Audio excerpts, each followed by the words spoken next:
Okay, so looking at question 8 of induction type 1. So we got our series here.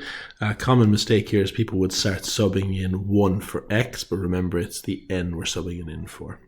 So prove it's true for 1, so I sub x, 1 in for x, here and here. My x minus 1's cancel, so I get x equals x, so it's true for n equals 1.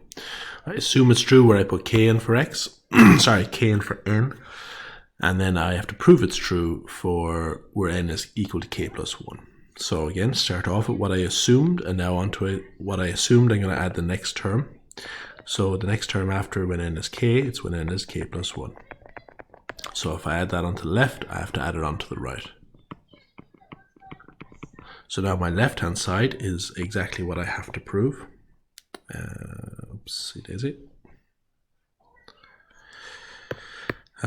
So x plus x squared plus plus x to the power of k plus 1.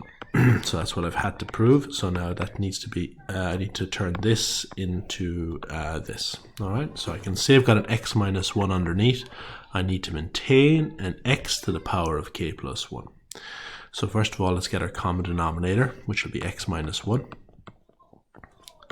So I've got on the top, I've got x times x to the power of k minus 1. So now to get my common denominator, I need to multiply x, this blue x, by x minus 1 as well. So plus x to the power of k plus 1 times x minus 1. Okay.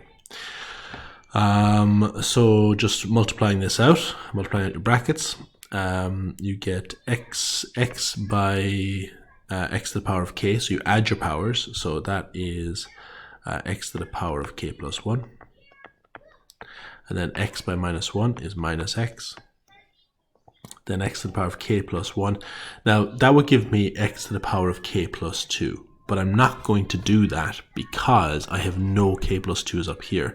So I could do it, but I'd have to just break it up again because I'd have to get rid of them all to get what I need up here. So I'm just going to refer to that as x multiplied by x to the power of k plus 1. And then finally, x to the power of k plus 1 by minus 1 is minus x to the power of k plus 1. And that's all over x minus 1.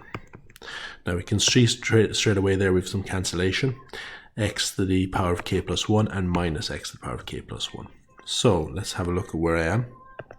What do I need in my final proof? I need an x out here.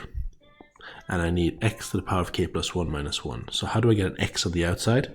Well, I can just factorize it out now. So if I factorize out x here, that will leave me with, well, this one will be minus 1, so x by minus 1 is minus x.